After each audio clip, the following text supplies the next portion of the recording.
आता जागा नाही तर कुठे पुढे कुठे येणार तुम्ही?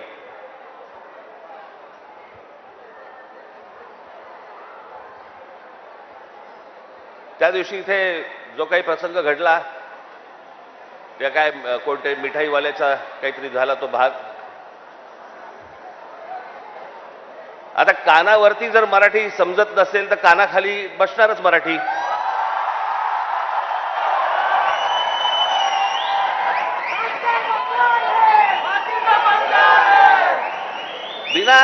विनाकारण काहीतरी काढत असतात. साधा छोटा प्रसंग होता तो.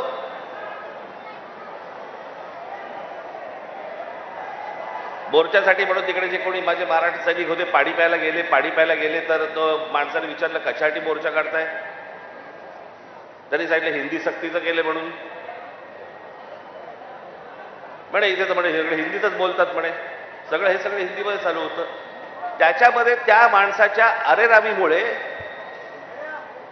त्याच्याची काय कानफडीत बसायची ती बसली.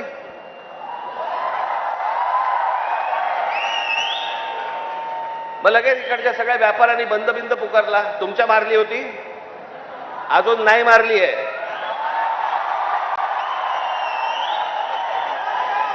विषय समजून न घेता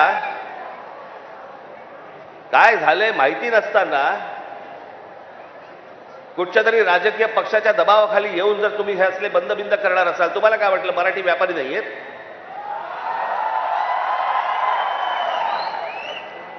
दुकानं बंद करून किती काळ राहणार आहात? शेवटी आम्ही काहीतरी घेतलं तरच दुकान चालणार ना. महाराष्ट्रामध्ये राहताय, शांतपणे राहा, मराठी शिका. आमचं काही वावडं नाहीये, तुमच्याशी काही भांडण नाहीये.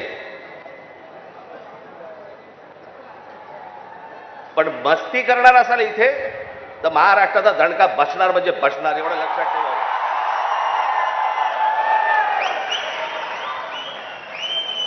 खरं तर काय विषय होता? पहिली ते 5वी राज्य सरकारने म्हणे हिंदी